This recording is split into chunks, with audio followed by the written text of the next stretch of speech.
Lalu Yesus membawa mereka keluar kota sampai dekat Betania. Di situ ia mengangkat tangannya dan memberkati mereka. Dan ketika ia sedang memberkati mereka, ia berpisah dari mereka dan terangkat ke sorga. Demikian pembacaan kita. Selamat pagi jemaat Tuhan, Shalom. Ibu Bapak, berbicara tentang kenaikan, kita diingatkan tentang satu bukit yang juga boleh menjadi bukti sejarah dari peristiwa kenaikan Yesus yang disaksikan oleh para murid. Bukit apa itu? Mari kita lihat di slide berikut.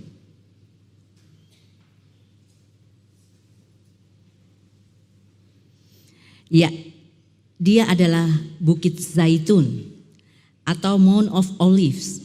Dalam bahasa Ibraninya adalah Har HaZeitim. Dalam bahasa Arabnya Zebel al-Zaitun. Ini adalah pegunungan di timur Yerusalem. Dia melewati lembah Kidron. Puncaknya sekitar 300 kaki di atas Yerusalem. Menawarkan pemandangan menakjubkan atas kota lama Yerusalem. Juga panorama Bukit Zaitun sampai ke Laut Mati dan pegunungan Moab di sebelah timur. Dinamai Bukit Zaitun karena perkebunan zaitun yang pernah ada di lerengnya. Nah, bukit ini mempunyai hubungan sejarah saudaraku dengan agama Yahudi dan Kristen. Di tempat ini terdapat kuburan Yahudi yang sudah ada sejak 3.000 tahun lalu dan memuat kurang lebih 150.000 makam. Bukit Zaitun ini dicatat pertama kali berkenaan dengan larinya Raja Daud dari putranya Absalom. Itu tertulis di dalam kitab 2 Samuel 15. Nah, sejak dulu banyak orang Yahudi dikuburkan di tempat ini saudaraku, terutama di bagian selatan di mana terdapat kuburan yang digali dalam batu alam yang sekarang menjadi desa Silwan. Nah, makam yang dianggap milik Nabi Zakaria dan Absalom anak Daud masih ada di sana. Di lereng atas itu terdapat makam Nabi Hagai, Zakaria, dan Maleaki. Juga ada makam rabi-rabi terkenal dari bangsa Yahudi lainnya. Nah, bagi orang Kristen Ibu Bapak, salah satu kejadian yang sangat penting di Bukit Zaitun ini adalah peristiwa terangkatnya Tuhan Yesus ke sorga. Tadi kita membaca di Perintah Hidup Baru, Kisah Para Rasul. Juga kita membaca di Nats Pembimbing di kitab Injil, salah satu kitab Injil mencatat bahwa Tuhan Yesus naik ke sorga. Kalau Bapak Ibu membaca di kitab Markus, kemudian di kitab Kisah Para Rasul, di sana dikatakan Yesus naik ke sorga dari Bukit Zaitun. Ini adalah fakta sejarah dari Alkitab saudaraku. Nah, kenaikan Tuhan Yesus tidak diartikan oleh para rasul sebagai tanda perpisahan. Santo Agustinus, kita lihat dalam slide ini, mengatakan begini. Ia tidak meninggalkan sorga ketika ia turun dari sorga kepada kita. Dan ia tidak meninggalkan kita ketika ia naik lagi ke sorga. Ibu Bapak, itulah sebabnya para rasul ketika Yesus naik ke sorga tidak bersedih, berbeda ketika Yesus mati. Kenapa? Karena mereka memahami bahwa sekarang walaupun dia sudah naik lagi ke sorga, tetapi ia tidak pernah meninggalkan para murid. Makanya mereka dengan penuh sukacita mengikuti perkataan Tuhan Yesus. Pergi ke Yerusalem untuk menantikan janji Tuhan di sana. Nah, Ibu Bapak, sekarang kita mau merenungkan jika kenaikan Tuhan Yesus ke sorga bukanlah sebuah perpisahan, lantas apa sih makna kenaikan Tuhan Yesus ke sorga? Yang pertama, ini. Kenaikan Tuhan Yesus ke sorga saudaraku menyatakan telah tergenapinya visi dan misi Yesus Kristus di dunia ini. Ingat, Bapa mengirimkan Yesus ke dalam dunia untuk apa? Untuk menebus dosa seluruh umat manusia. Untuk menebus dosa dunia ini. Dan Yesus mengerjakan itu dengan penuh kesetiaan. Ia mati di atas kayu salib. Ia menjadi korban penghapus dosa dunia. Dan ia menyatakan kekuasaannya atas kehidupan ini dengan kebangkitannya dari antara orang mati. Nah, usai menggenapi semuanya ini, sekarang tiba saatnya bagi Yesus untuk kembali ke sorga. Ini menunjukkan bahwa rencana Allah, saudaraku, tidak pernah gagal. Jadi kalau Bapak Ibu meragukan rencana dan kuasa Allah, firman Tuhan pagi ini mau katakan, jangan pernah ragu. Kenapa? Karena rancangan Allah itu tidak pernah gagal. Makanya Alkitab mengajar kita untuk selalu melibatkan Tuhan dalam rencana-rencana yang akan kita jalani. Kenapa? Karena ketika kita melibatkan Tuhan, Tuhan ada bersama-sama dengan kita, menyertai rencana-rencana yang kita rancangkan bersama Tuhan itu. Percayalah bahwa rancangan yang baik daripada Tuhan tidak pernah gagal. Kita syukuri itu. Nah, yang kedua, kenaikan Tuhan Yesus ke sorga merupakan jaminan bagi orang percaya bahwa segala janji Yesus, bagaimana Yesus itu akan pergi ke sorga dan di tempat di mana Yesus bertahta di sana dia nanti akan datang kembali. Karena apa? Karena dia pergi ke sorga untuk menyediakan tempat bagi semua orang yang percaya kepadanya. Amin. Coba baca Yohanes 14 ayat 1 sampai 3 supaya Bapak Ibu percaya akan janji Tuhan.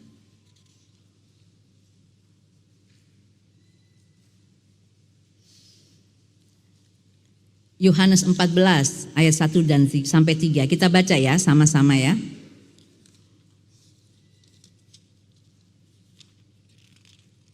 Tiga, 4. Janganlah gelisah hatimu, percayalah kepada Allah, percayalah juga kepadaku. Di rumah Bapakku banyak tempat tinggal. Jika tidak demikian, tentu aku mengatakannya kepadamu, sebab aku pergi ke situ untuk menyediakan tempat bagimu. Dan apabila aku telah pergi ke situ dan telah menyediakan tempat bagimu, aku akan datang kembali dan membawa kamu ke tempatku, supaya di tempat di mana aku berada, kamu pun berada. Ibu Bapak, Yohanes 14 ayat 1-3 ini, ayat 1 sampai 3 ini merupakan ucapan yang dikatakan oleh Tuhan Yesus langsung yang dicatat oleh Yohanes. Ayat ini mau mengingatkan semua orang percaya. Salah satu makna dari kenaikan Tuhan Yesus ke sorga adalah ia pergi ke tempat Bapaknya. Di sana dia menyediakan tempat bagi semua orang percaya. Dan di mana tempat dia berada, kita akan bersama-sama dengan dia. Oleh karena itu, pada masanya dia akan menjemput semua kita untuk boleh bersama-sama dengan dia dalam kerajaan Bapaknya. Ini pengharapan orang percaya, Ibu Bapak. Jadi kita dapat katakan kenaikan Yesus ke sorga ini sebenarnya membawa hal yang membahagiakan bagi semua orang yang beriman kepada Kristus. Kenapa? Karena dia pergi bukan sembarang pergi. Dia pergi bukan untuk melupakan kita. Sebagaimana yang dikatakan oleh Bapak Gereja Agustinus, ketika dia pergi dia tidak meninggalkan kita. Ia bersama-sama dengan kita. Dan ia pergi ke sorga untuk menyiapkan, menyediakan tempat di mana kita yang beriman kepadanya, yang percaya kepada Kristus, taat kepada Kristus sampai akhir kehidupan kita. Tempat itu layak dan pantas untuk Bapak, Ibu, Saudara dan saya yang setia kepadanya. Karena itu pesan firman Tuhan ini yang kedua adalah Bapak Ibu teruslah percaya kepada Kristus. Lalu jalani hidup ini dengan ketaatan yang utuh kepada Kristus. Jangan pernah meninggalkan Kristus untuk alasan apapun. Karena di luar Kristus Bapak Ibu gak akan menerima janji ini. Janji ini hanya diberikan bagi mereka yang percaya. Beriman penuh kepada Kristus, menyerahkan hidupnya kepada Kristus. Dan sambil ia menjalani kehidupan ini, ia melaksanakan setiap titah perintah Yesus dengan penuh kesetiaan. Makanya penulis kitab Yakobus bilang, iman tanpa perbuatan pada hakikatnya adalah mati. Jadi Bapak Ibu, ketika kita hidup di dunia ini mungkin kita punya tantangan, punya pergumulan. Tapi ingat, dalam tantangan dan pergumulan itu kita punya Tuhan Yesus yang bangkit dan naik ke sorga. Setialah, jalani tantangan itu, pergumulan itu. Dan yakinlah, siapa yang setia sampai akhir, janji Tuhan ini ya dan amin. Kerajaan sorga, tinggal bersama-sama Yesus menjadi berkat untuknya. Amin. Yang ketiga, makna dari kenaikan Tuhan Yesus ke sorga adalah mengingatkan orang percaya bahwa ada tugas yang dipercayakan oleh Kristus kepada kita semua. Itu disebut missio Christo. Nah, mari kita baca hal itu dalam Kisah Rasul 1 ayat 8 sampai 11 tadi, yang ayat 8 sudah menjadi perintah hidup baru bagi kita. Sekarang kita baca sampai ayat ke-9.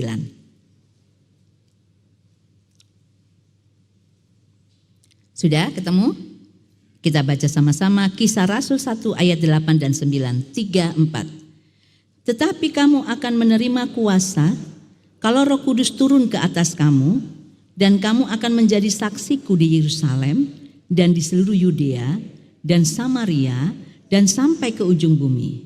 Sesudah ia mengatakan demikian, terangkatlah ia disaksikan oleh mereka dan awan menutupnya dari pandangan mereka. Bapak Ibu, ingat, setiap kali kita merayakan hari kenaikan Tuhan Yesus, Bapak Ibu diingatkan, ada tugas tanggung jawab yang biasanya kita kenal sebagai amanat agung Tuhan Yesus untuk kita boleh melaksanakannya. Apa itu?